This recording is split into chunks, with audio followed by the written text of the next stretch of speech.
Em nome do Pai, do Filho e do Espírito Santo. Amém. Ave Maria, cheia de graça, o Senhor é convosco. Bendita sois vós entre as mulheres, e bendito é o fruto do vosso ventre, Jesus. Santa Maria, Mãe de Deus, rogai por nós, pecadores, agora e na hora de nossa morte. Amém. Ó Maria, concebida sem pecado, rogai por nós que recorremos a vós. São José, rogai por nós. Em nome do Pai, do Filho e do Espírito Santo. Amém. Podemos nos sentar? Meus caros fiéis, nós hoje vamos fazer a conclusão da nossa catequese sobre a contrição perfeita. Já fizemos a parte 1, parte 2, que já estão disponíveis no canal, a parte 3, que foi gravada ontem, em breve vai ser disponibilizada no canal. E essa parte 4, na verdade, eu não pretendo trazer aqui nenhuma novidade, mas essa parte 4 seria como que um resumo para a gente poder fechar esse tema da contrição perfeita, um grande resumo de todas as outras 3 partes que já foram feitas até aqui. Independente dessa conclusão ou resumo, eu vos convido, aqueles que ainda não tiveram oportunidade, a assistir os 3 demais vídeos que tratam de um tema de tanta importância para o cristão, que é a contrição perfeita em qualquer tempo ou oportunidade, mas de forma ainda mais especial ainda, nesses tempos de crise em que nós vivemos, na dificuldade de sacerdotes válidos ou de sacramentos válidos, para conservar na nossa alma o estado de graça, fazer um uso, eu poderia até utilizar essa palavra, pode abusar, né, da contrição perfeita, porque de fato é um santo remédio para conservar em nós o estado de graça, já que nós não temos acesso tão fácil assim ao sacerdote, pelo menos até que o sacerdote venha. A contrição perfeita ela vai me segurar justamente, vai manter na minha alma o estado de graça até que o sacerdote venha para eu poder conseguir formalizar a minha confissão sacramental. Porém, hoje, por se tratar do domingo, o dia do Senhor, antes propriamente de entrar nessa conclusão, eu não gostaria de deixar de fazer, nem que seja um breve comentário do Evangelho que nós acabamos de ouvir nesta Santa Liturgia. Então, depois do comentário do Evangelho, entrarei aqui na conclusão do tema da contrição perfeita. No Evangelho de hoje, nós vemos Nosso Senhor contando a parábola do publicano versus o pecador. A postura de um e de outro. Ambos entram no templo para rezar. O publicano, com altivez, se coloca lá na frente, no templo, num local de destaque, com a sua cabeça erguida, cheio de orgulho de si mesmo, e faz aquela oração: meu Deus, eu te dou graças porque eu não sou como os outros homens. Ele já começa muito bem, né, na sua oração. Não sou como os demais. Eu não sou adúltero, eu não sou um idólatra, eu não sou ladrão, não sou um desonesto. E o curioso disso tudo é que nada disso que ele disse é mentira. Percebam que tudo que ele está afirmando nesta oração, de fato ele está falando ali a realidade. Ele não é desonesto mesmo, ele não é adúltero mesmo. Aliás, ele faz até mais do que é o exigido. A lei dizia para se dar o dízimo, ou seja, 10% daquilo que recebia. Ele fazia além: eu não dou 10% apenas, eu dou como dízimo tudo aquilo que eu ganho. Ele fazia, portanto, até mais do que a lei pedia. A lei pedia o jejum do sábado, uma vez na semana, portanto. Ele afirma: eu jejuo 2 vezes na semana, faço mais do que é pedido. E ele vai falando isso a Deus na sua prece. Repito e insisto nesse ponto, sem mentir. Ele não está ali aumentando, igual as pessoas que contam uma mentirinha no currículo para poder conseguir a vaga. Não, ele não está fazendo nenhum aumento, ele está falando a realidade. É exatamente isso. Pausamos esse publicano. Vamos olhar agora o pecador. O pecador, diferente do publicano, que está lá na frente do templo, né, no lugar de destaque, ele se sente indigno. Ele nem sequer adentra direito. Ele entra assim no templo, mas acanhado, fica lá no fundo, porque ele não se sente digno. Tem consciência da sua miséria, tem consciência do seu pecado, e ele diz: eu sou tão pecador que não sou nem digno de me aproximar. Quanto mais próximo da frente do templo, quanto mais próximo do altar, era mais próximo de Deus, né? E ele tem consciência que o pecado o afasta de Deus, por isso ele se coloca ali afastado. E o pecado traz a todos nós uma situação de humilhação. O pecado naturalmente nos humilha, porque rouba de nós a nossa dignidade de filhos de Deus, porque rouba de nós, rompe em nós a amizade com Deus, quebra em nós a nossa imagem e semelhança com Deus. O pecado nos torna feios. E ele tem consciência disso. Ele nem sequer consegue erguer os olhos, de cabeça baixa, de tão humilhado que está. Tudo que ele consegue dizer é bater no peito e dizer: meu Deus, tem pena de mim, porque sou um pecador. Meu Deus, tem pena de mim, porque sou um pecador. E nosso Senhor conclui a parábola dizendo: em verdade eu vos digo, este último voltou para sua casa justificado, e o primeiro não. E aí poderíamos nos perguntar: mas por que o primeiro não, já que ele realizou tantas obras boas? Por causa da sua vaidade, por causa da sua arrogância. Fez um monte de obras boas, mas por causa dessa sua altivez, por causa dessa sua vaidade, pôs tudo a perder. Isso nos faz questionar, caríssimos, sobre a nossa vida de oração. É a pergunta que eu gostaria de deixar hoje para a nossa reflexão pessoal, a partir desse 10º domingo depois de Pentecostes. Como anda a nossa vida de oração? Quando eu digo como anda, qual é a qualidade, não é a quantidade. Não é a quantidade. Como anda a qualidade da minha vida de oração?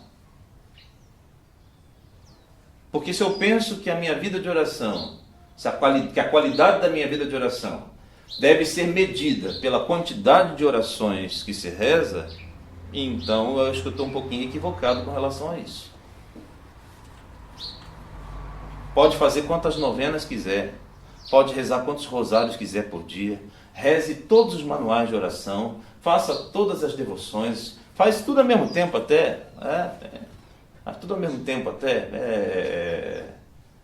bota o escapulário junto da medalha milagrosa, soma isso ao escapulário verde e pode fazer todas as devoções. Mas se tudo isso que a gente faz não provoca em nós uma autêntica conversão e mudança de vida, pergunto: está surtindo efeito? Está verdadeiramente surtindo efeito? Se tudo isso que eu faço não serve para me converter? O grande problema, e eu já tratei desse tema em outra ocasião, é que interpretamos muitas vezes erroneamente, interpretamos a oração como um método de manipular Deus para que Deus faça por mim o que eu quero, quando eu quero, do jeito que eu quero e na hora que eu quero. E quem interpretar a oração dessa forma está interpretando errado. A oração não é um método de manipular Deus para que Deus faça por mim o que eu quero.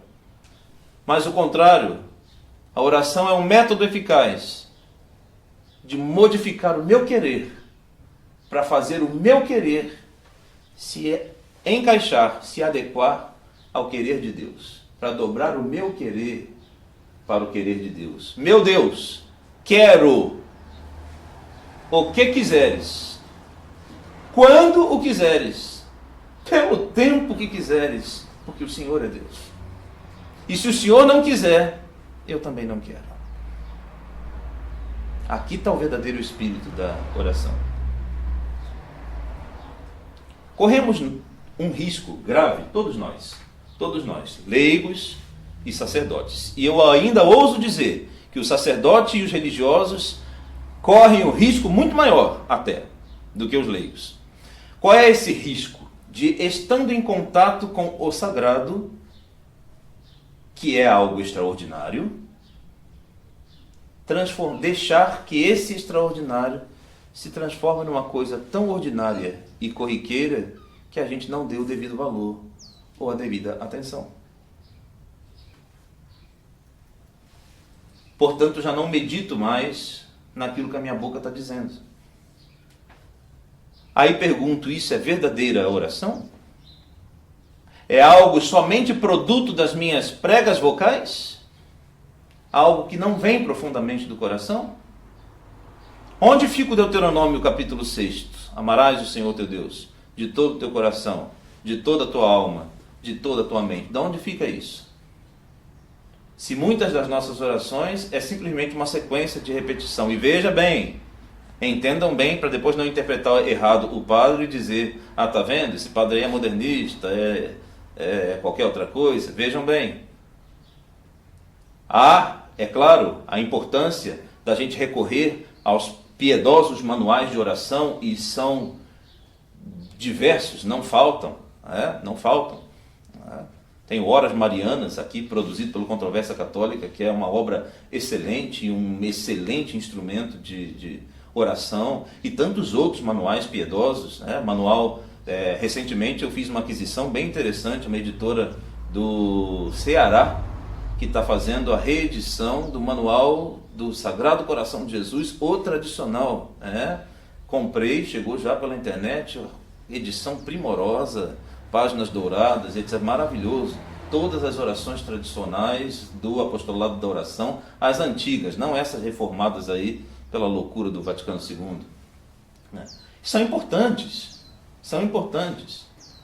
O perigo qual é então, padre? É a gente ficar só no texto, e aí começamos a repetir, uma mera repetição de palavras, sem verdadeiramente fazer a degustatio. Sem degustar, sem tomar gosto, sem meditar naquilo que eu estou dizendo. Rezei tantos rosários por dia. Ok, com que atenção rezaste? Como foi a qualidade dessa oração? Ave Maria, cheia de graça, vá ao banheiro. Pai nosso que estás no céu, tira o cachorro para fora. Salve Rainha, pendura um negócio. Não, mas peraí, estou atento a quê? Dediquei minha atenção aonde? Depois eu vou dizer assim, minha oração não é eficaz. Ou então depois vou lamentar e dizer, Deus não me escuta. Será que não? Será que não? Ou será que eu estou entrando no piloto automático? Será que a minha vida de oração entrou no piloto automático? E lembra que disse agora há pouco que esse risco é para todo cristão, mas especialmente é pior ainda para o sacerdote e para os religiosos. Por quê, padre? Porque esses estão aí sim. É contato direto com o sagrado. Contato direto com o sagrado. É só eu sair da porta da minha casa e eu tenho uma capela à minha disposição. Eu tenho essa bênção na minha vida, uma capela à minha disposição, com o altar, com um sacrário e com o Santíssimo Sacramento. O padre é o homem do sagrado por excelência. Diariamente minhas mãos vão tocar o sagrado. Diariamente na Santa Missa. Estas mãos tocam o corpo, o sangue e a alma e divindade do nosso Senhor. Tocam os vasos sagrados. Lida com os paramentos sagrados. O tempo inteiro o padre está tocando no sagrado. E qual é o perigo? Que isso, como acontece cotidianamente, que caia na rotina. E eu começo a fazer algo tão extraordinário, tão grandioso, de maneira banal. Que lástima. Que tristeza. Que desgraça é a vida de um sacerdote. Que desgraça é a vida de um religioso. Que desgraça é a vida de um cristão. Que deixa que o extraordinário se torne banal. Por isso esse homem, publicano, apesar de não ter dito nenhuma mentira e de ter realizado excelentes obras, ficaram vazias. Obras vazias. Tomemos cuidado, meus filhos, para não estar ofertando a Deus mãos vazias.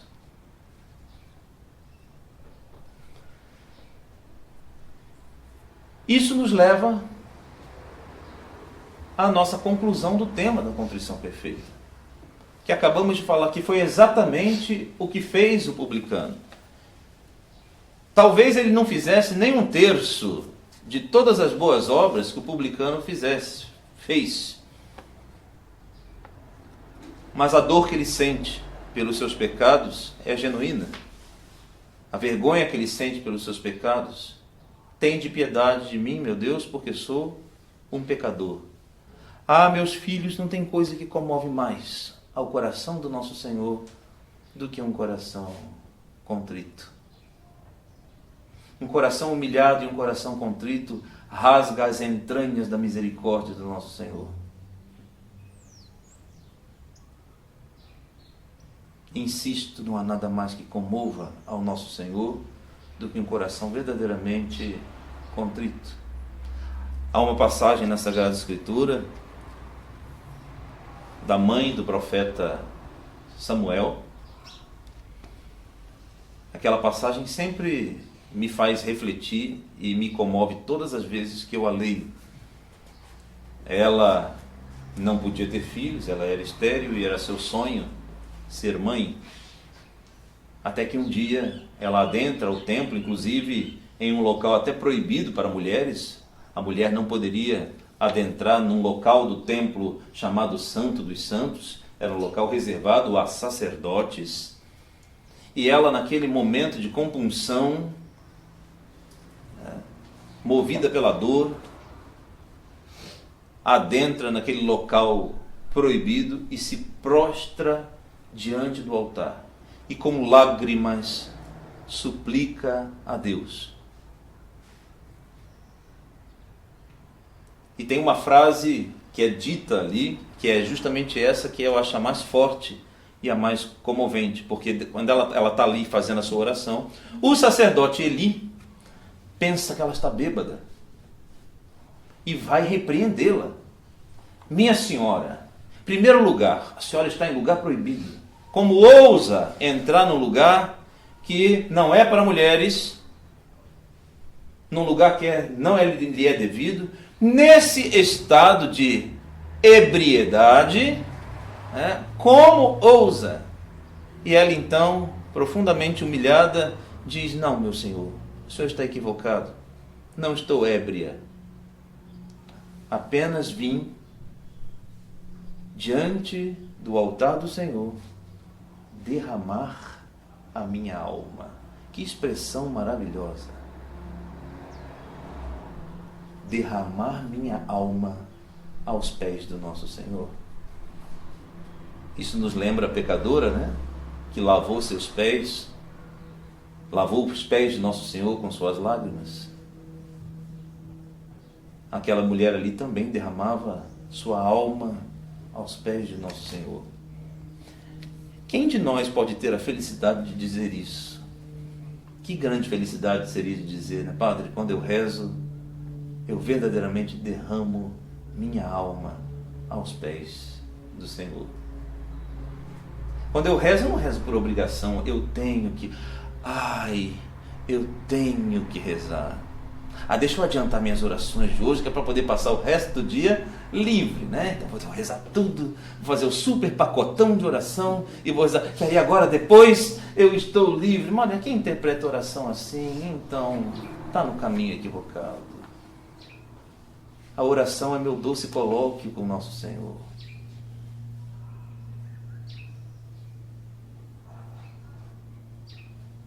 Que terrível se alguém se dirigisse a nós por mera obrigação. Que terrível seria se alguém estivesse em nossa presença se sentindo desconfortável. Você se sentiria confortável? Você que me escuta, se sentiria confortável se o seu interlocutor claramente tivesse na sua presença, mas louco para desaparecer dali? Estou conversando contigo, mas eu quero abreviar o quanto antes esse assunto, porque estou louco para fazer outra coisa. Quer ver uma coisa que me intriga? Na sociedade de hoje isso está espalhado, essa doença maldita está espalhada para todo, e até nos nossos meios tradicionais, viu? Que é o maldito do celular e do WhatsApp. Você está na presença de uma pessoa e está com a cara enfiada numa tela. Eu fui a um restaurante, fiquei escandalizado. Uma família inteira sentados à mesa, e ali, ao invés de conversar, partilhar do seu momento, partilhar da sua vida, cada membro da família com a cara enfiada num aparelho. Porque se eu estou na sua presença física e estou conversando com outra pessoa pelo WhatsApp, me desculpem se eu sou careta demais ou se eu estou equivocado, mas eu, Padre Leonardo, eu interpreto o seguinte: se eu estou na sua presença, você está conversando com outra pessoa pelo WhatsApp, indiretamente você está dizendo para mim, não quero falar contigo. A pessoa com quem eu verdadeiramente quero falar é essa que eu estou aqui no celular. Não estou contente com a sua presença, ou dispenso a sua presença. Essa pessoa aqui é que... Quando falamos assim, a gente pensa, nossa, mas isso é um absurdo, isso aí, padre, isso é um exagero, o senhor está... Não, mas é exatamente assim que a gente trata Deus, nosso Senhor. Deixa eu rezar logo, vou fazer logo meus textos, minha ladainha, vou cumprir, pronto. Pai, Filho e Espírito Santo, amém. Cumpri meu preceito, amém. Estou livre, agora o resto do dia vou fazer o que eu gosto. O gosto pela oração significa eu gosto de estar na presença do meu Senhor. É prazeroso para mim estar na presença, não só para pedir coisas, só para estar na presença do nosso Senhor. Certa vez, São João Maria Vianney estava na igreja, como de costume, o nobre e grande pároco de Ars, ficava horas na sua paróquiazinha de Ars, diante do sacrário, e um paroquiano pergunta para ele, certa vez, Padre João, posso lhe fazer uma pergunta? O senhor haveria algum incômodo de contar para mim, o que o senhor diz a Nosso Senhor todas as vezes que fica ali, horas a fio, diante do sacrário? E São João Maria Vianney responde, algumas vezes faço algumas orações prescritas, outras vezes eu não digo nada. Como assim, padre, não diz nada? Não digo nada. Muitas vezes eu só estou na presença do nosso Senhor e Ele está na minha presença. Isso me faz lembrar aquele belíssimo texto de Cântico dos Cânticos que diz, eu sou do meu amado e o meu amado é meu.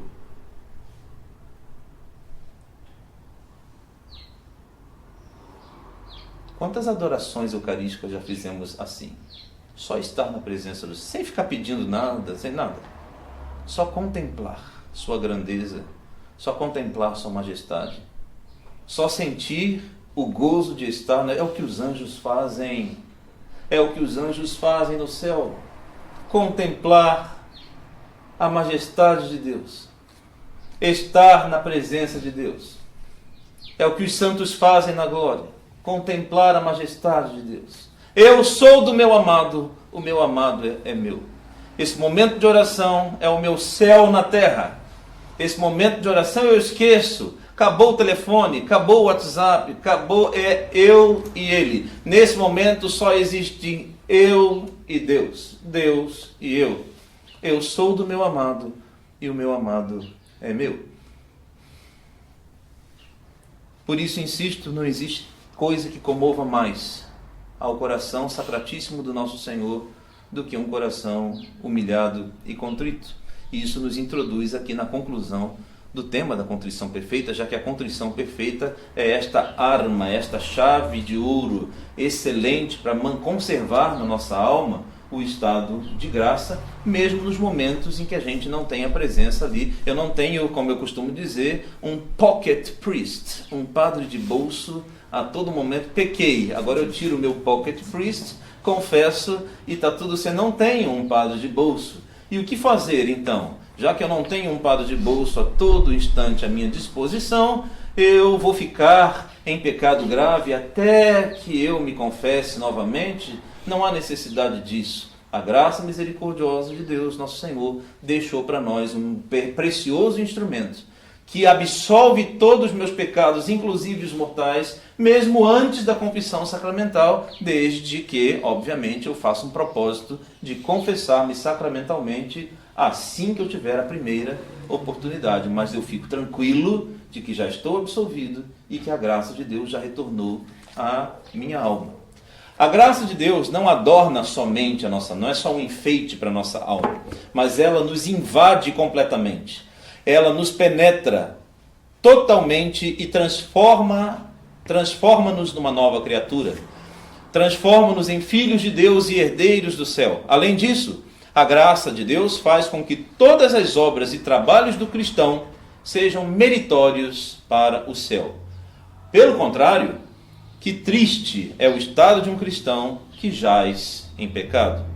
Todos os seus trabalhos, todas as suas orações, todas as suas boas obras ficam inúteis e sem mérito para o céu. Essa alma é inimiga de Deus e no momento em que o tênue fio desta vida se parta, cairá precipitado no inferno. Que coisa tremenda! Que coisa terrível estarem fora do estado de graça. Imagina quanto esforço jogado fora. Ah, mas eu fiz caridade. Ah, mas eu fiz orações. Fiz obras excelentes, mas como não estava em estado de graça, nada disso teve validade. Tanto esforço, tanto empenho, para nada. Nadou, morreu na praia. É assim a alma que não está em estado de graça. Pode fazer contínuas boas obras, mas nada disso vai contar para a sua salvação. Percebem, caríssimos, a importância da contrição perfeita aqui? Para conservar sempre na alma o estado de graça e assim tornar meritórias para o céu nossas obras? Imagina, ó cristão, que um dia tu tens a imensa desgraça de cometer um pecado mortal. A tua consciência, angustiada, com voz poderosa, clama dentro de ti, confessa-te agora, mas não é possível, não há um sacerdote próximo. O que fazer? Como remediar esse estado? Deus pôs nas tuas mãos esta chave de ouro que vai abrir para ti as portas do céu. Arrepende-te dos teus pecados, por verdadeiro amor de Deus, presta a Ele um firme propósito de não tornar a cometê-los, promete a Ele confessar-se o quanto antes e pronto. Podes acreditar que já estás absolvido e fica tranquilo até a sua confissão. Se o cristão não conhece e nem pratica a contrição perfeita, que triste é o estado da sua alma. Se deita em pecado mortal, se levanta em pecado mortal, vive dias, meses e até anos no pecado mortal. Sabe-se Deus até quando será a sua confissão seguinte?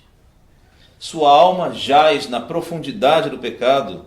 Sua alma anseia pelos raios de sol da graça, mas não vê nada além da escuridão do pecado. Que triste e lastimável estado desta alma. Viver quase sempre em pecado, viver inimiga de Deus, sem mérito para o céu e em perigo de eterna condenação. Não devo estar em estado de graça apenas para receber a Eucaristia. É uma outra coisa muito comum que os cristãos costumam fazer, acho que é funcionalizar o sacramento da confissão. Então tem que confessar só para comungar. Não, você tem que confessar para manter a tua alma em estado de graça, no seu dia a dia. Não só para o sacramento da comunhão, da Eucaristia, também para os outros sacramentos. Imagina que tristeza e desgraça, por exemplo, receber a confirmação em estado de pecado grave, mortal. Ou o matrimônio. Ou, por desgraça, pior ainda, a ordem. Estando em inimizade com Deus. Mas a contrição perfeita não é útil apenas para quem está em estado de pecado mortal. Padre, e se eu estiver já em estado de graça, posso fazer uso da contrição perfeita? Pode e deve. Mas eu já estou em estado de graça. A contrição perfeita eu posso utilizar como instrumento para alcançar o estado de graça. Mas e se eu já estou no estado de graça? Mal não vai fazer, pelo contrário. Também o cristão que já está em estado de graça, é importante o uso frequente da contrição perfeita, principalmente porque jamais podemos estar completamente seguros de que estamos em estado de graça. Exatamente, cuidado com a pretensão, óleo publicano. Podemos pecar pela pretensão. Ah, não, mas eu já estou em estado de graça. Quem foi que disse? E se existe alguma falta que tua consciência nesse momento desconhece, mas que está lá? Hoje em dia, não sei se tem mais isso. Na minha época de juventude, nós tínhamos uma caderneta de presença para entrar na escola, Então, na entrada do colégio, eu tinha que entregar a caderneta. Essa caderneta era carimbada, um carimbo azul escrito presente, e quando a gente faltava, tomávamos uma carimbada vermelha dizendo faltou, e ali não tinha como enganar, No final do ano, sabia a porcentagem de presença do aluno e poderia haver reprovação. No meu colégio, onde eu estudei pelo menos, poderia haver reprovação, ainda que minhas notas fossem excelentes. Se eu não tivesse um percentual de comparecimento às aulas, eu poderia ser reprovado por falta. Reprovado por falta. Por que eu estou usando essa analogia? Quem foi que disse que eu posso ter 100% de segurança de estou em estado de graça? Às vezes eu acho que estou em estado de graça, mas tem um baita carimbo vermelho lá que o Espírito Santo já cravou na caderneta da minha vida e eu nem sei. Então, para não cair nessa pretensão, é sempre oportuno recorrer à contrição perfeita. Vai que, ainda que eu pense que estou em estado de graça, vai que eu não estou, só por garantia, deixa eu fazer uso da contrição perfeita. Caso alguém tenha dúvida, por exemplo, se consentiu ou não neste ou naquele pensamento, e se eu tiver dúvidas se eu consenti ou não nesta ou naquela tentação, estas dúvidas acovardam e desalentam a alma no caminho da virtude. O que fazer nesses casos? Ficar insistindo e examinar se consentimos ou não? Isso a priori de nada aproveita. Excita-te à contrição perfeita e fica tranquilo, até que possa tirar todas essas dúvidas, sanar todas essas dúvidas com o sacerdote. Aliás, isso é função da direção espiritual, que os cristãos fazem tão pouco uso, lastimavelmente. Eu mesmo vou examinar a minha alma, eu mesmo vou ser o juiz de coisa. Não faça isso sozinho. O sacerdote está ali para isso. Não sei se eu consenti. Talvez a pessoa fica se torturando. Aí o que acontece? Sabe o que acontece aqui? A pessoa fica se torturando. Mas eu pequei. Aí entra o desânimo, como diz aqui o texto. E o desânimo joga a gente na desgraça. Quantas pessoas já não pensaram da seguinte maneira? Quer ver uma coisa? E pode ser que você que me escute agora já tenha caído nesta tentação. Puxa vida, acho que eu cometi uma falta grave. Estou me sentindo sujo por causa do pecado. E aí o que eu começo a fazer? Bate o desânimo na minha alma. Aí sabe aquele velho ditado? Né? Já que eu estou sujo mesmo, deixa eu acabar de me sujar. Aí a pessoa acaba de se jogar na lama. Já estou em pecado mesmo? Já cometi isso mesmo? Deixa eu somar outras matérias aqui, que é para ter o que dizer o padre na próxima conferência. Olha que desgraça. Por causa do desânimo, vai somando pecado sobre pecado, vai só fazendo uma grossa camada de...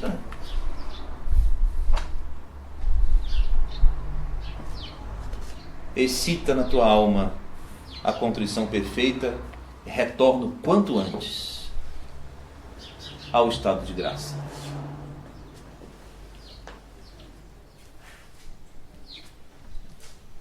Eu certa vez fiz para ilustrar isso, eu ainda estava na paróquia, e eu estava fazendo uma conferência aos jovens da paróquia sobre justamente a contrição perfeita.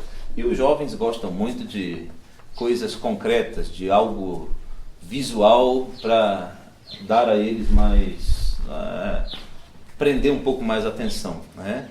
E aí eu tive uma ideia, né? Levei um recipiente de vidro, na verdade é um becker, né? Que eu tenho, né? Eu gosto muito de química, então eu tenho um beckerzinho, levei o becker, coloquei o becker em cima da mesa, né? Coloquei água cristalina, falei, essa é a nossa alma em estado de graça, cristalina. Agora peguei umas gotas de corante, pinguei na água, não cheguei a mexer, só pinguei na água e ficou aquela gota de corante ali manchando. Eu falei, olha aqui, ó, entrou o pecado na minha alma, não tenho a possibilidade de me confessar agora nesse momento, mas eu vou recorrer à contrição perfeita. Peguei uma outra jarra com água, e fui derramando em cima daquela, fui derramando, até que, vagarosamente, o conteúdo obviamente, o becker transbordou, e a nova água pura que estava entrando foi aos poucos purificando ali e retirou aquela mancha d'água. Falei, eis aí o efeito da contrição perfeita. Não demore a restaurar na tua alma o estado de graça. Não fica acumulando um pecado em cima do outro enquanto eu espero o Padre vir. Pode ser que tua alma seja tomada hoje. E o que farás? E como te apresentarás diante do justo juiz? Não demore a restaurar em tua alma o estado de graça. Ainda que nós tivéssemos toda a certeza do mundo de que estamos em estado de graça, mesmo assim, a contrição perfeita é utilíssima para a nossa alma. Pois, como já dissemos, inclusive na terceira parte, na catequese anterior, aquele que está em estado de pecado e realiza a contrição perfeita, retorna ao estado de graça.